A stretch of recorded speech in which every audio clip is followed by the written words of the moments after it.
Hi అండి. అమ్మ చేతి వంట సత్య ఛానల్‌కి స్వాగతం అండి. ఇగోండి ఈరోజు నేను మెంతి వంకాయ కర్రీ తయారు చేశాను. మీకు కూడా వీడియో రూపంలో షేర్ చేస్తున్నాను.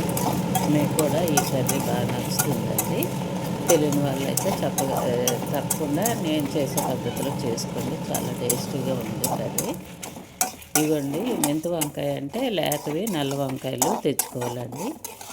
అలా నల్ల వంకాయలు కొద్దిగా చిన్న సైజు లేతగా ఉన్నవి తెచ్చుకొని చక్కగా కడిగి ప్రక్కన పెట్టుకోవాలి. పెట్టుకున్నాక మనమేమో ముందుగా కొద్దిగా మెంతులు, కొద్దిగా జీలకర్ర, కొద్దిగా ధనియాలు, కొంచెం శనగపప్పు, కొంచెం శనగ పలుకులు, కొంచెం మినపప్పు అన్నీ కూడా ఎండుమిర్చి వేసుకొని చక్కగా దోరగా వేయించుకోవాలండి.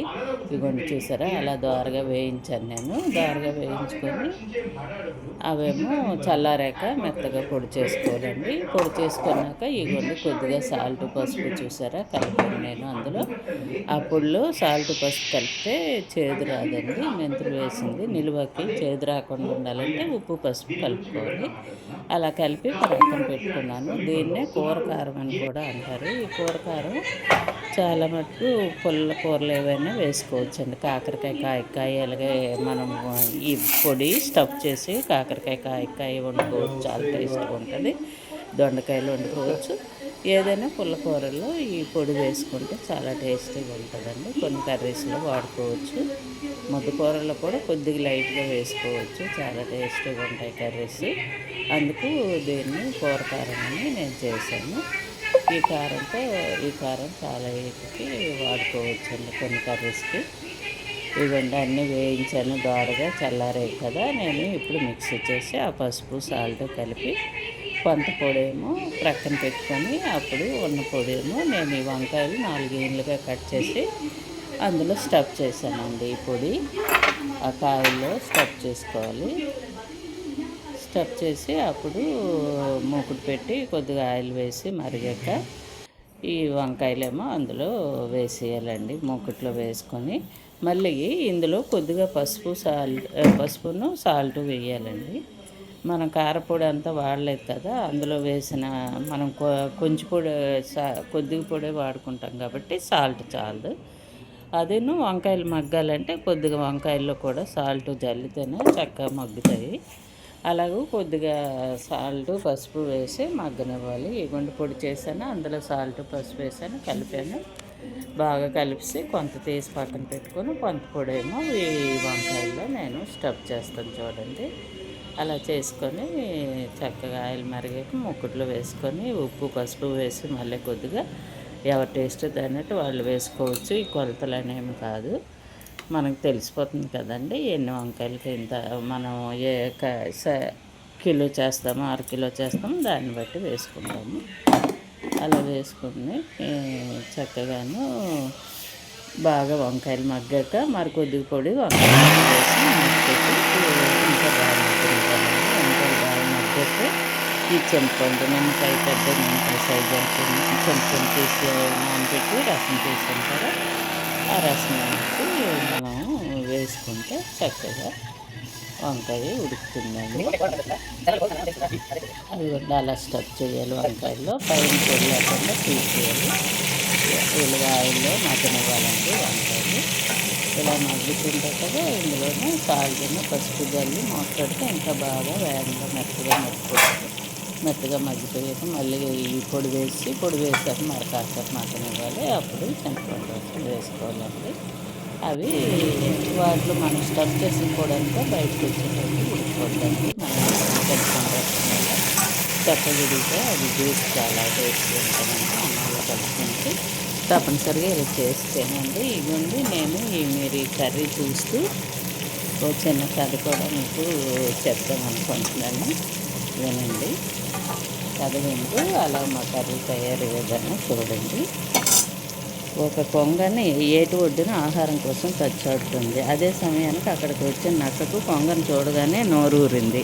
వేటాడదామంటే కొంగ ఎగిరిపోతుందా మరి ఎలా? అందుకే తన జిత్తులు ఉపయోగించాలనుకుంది నక్క. దూరం నుంచే ప్రేమగా పలకరిస్తూ, ఏం కొంగ బావా, ఇక్కడ ఏం చేస్తున్నావు అంది. ఏం లేదు నక్క బావా, మా అమ్మ ఆహారం తెస్తానంది, అందుకని ఎదురు చూస్తున్నా. అంది కొంగ. ఆ మాత్రం సమాచారం ఉంటే నాకు కథలు అల్లగలదు కదా.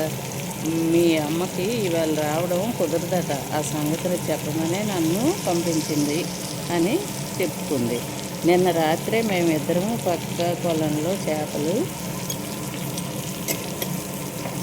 వేటాడి తిన్నాం. ఒక చేప ముళ్ళు నా గొంతులో గుచ్చుకుపోయి బాధపడుతుంటే నీ దగ్గరకు వెళ్ళమంది. నీ పొడవాటి ముక్కుతో తీయించుకోమంది. తన ముక్కు చిన్నదటిగా అంది నక్కమూలుతూ. గొంతులో ముళ్ళు తీయడానికి కొంగ తన గొంతులో ముక్కు పెట్టగానే చటుక్కున చంపేయాలనేది నా కేసు అన్నమాట. కొంగ ఈ సంగతిని ముందుగానే గ్రహించింది. వెంటనే ఎక్కడలేని జాలి నటిస్తూ తప్పకుండా నాకు బావా, గొంతులో ములుగుచ్చుకుంటూ ఆ బాధ భరించలేం బాబు అంటూ అటు ఇటు దేనికోసమో వెతకసాగింది. దేనికోసం వెతుకుతున్నావు అంది నక్క తన పథకం ఫలించబోతున్నందుకు సంబరపడుతూ. ఇంతలో కొంగ ఓ పెద్ద ముళ్ళు నోట పరుచుకుంది. అది దాని ముక్కు కన్నా పెద్దగా సూదిగా ఉంది. ఏం లేదు నాకు బావా, ముళ్ళుతోనే తీయాలని మా అమ్మ చెప్పింది. ఇదిగో ఈ ముళ్ళుతో నీ గొంతులోకి వెళితానంటే చేప ముళ్ళు చటుక్కున ఊడి వస్తుందనుకో అంటూ నెమ్మదిగా ముందుకు రాసాగింది. ఆ ముళ్ళును చూస్తూనే నక్క గుండె గుబేరమంది. ఆ ముళ్ళుతో గొంతులో గుచ్చేస్తుందని భయపడి తుళ్ళుమంటూ పారిపోయింది. చూసారా నక్క జిత్తుని ఎలాగ తిప్పుకొట్టిందో కదా కొంగ. అలాగే కొందరు జిత్తున్నారు నక్కలు కూడా ఉంటారండి. మన మధ్యలో కూడా చక్కగా వాళ్ళ ఎత్తుని మనం తిరగొట్టాలండి. అది అండి నక్క కొంగ కథలో నీతి. చూసారా ఇగోండి చింతపండు రసం ఇలా పలుచగా తీసి వంకాయలు బాగా మగ్గాయి కదా, పొడి పొడి వేసాక అది వండి చూడండి. పొడి వేసాను కదా, పొడి వేసాక బాగా మగ్గింది. ఆ మగ్గిన దాంట్లో ఈ చింతపండు రసం వేసి చక్కగా ఉడకనిచ్చి కాసేపు ఆయిల్లో పెట్టి బాగా ఉడుకుతున్నప్పుడు మంట తగ్గించి మిడిల్ ఫ్లేమ్లో ఉడికించుకుంటే మంచిగా ఉడుకుతుంది. చక్కగా ఆ కర్రీ అయితే చాలా టేస్ట్గా ఉంటుందండి.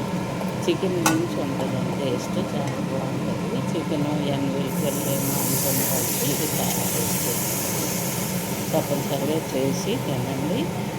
చేసి తిని ఎలా ఉందో నాకు కామెంట్ రూపంలో తెలియచేయండి. మీరు కూడా చేసుకొని తిని నాకు కామెంట్లో తెలియచేయండి. నేను చేసే పద్ధతి మీకు నచ్చితే లైక్ చేయండి, షేర్ చేయండి. మీ ఫ్రెండ్స్ అండ్ బంధువులకు షేర్ చేయండి. కొత్తగా చూసిన వాళ్ళైతే సబ్స్క్రైబ్ చేసుకోండి. తప్పనిసరిగా లైక్ చేయటం మర్చిపోవద్దు. లైక్ చేస్తే మనకి ఈ వీడియో ఇంకొందరికి రీచ్ అవుద్దండి. ఇంకొందరు తెలియని వాళ్ళు ఎవరైనా తెలిసి చేసుకుంటారు కదా. అందుకని తప్పనిసరిగా మీరు షేర్ చేయండి. బాయ్ అండి. లైక్ చేయటం మర్చిపోవద్దు. కొత్తగా చూసిన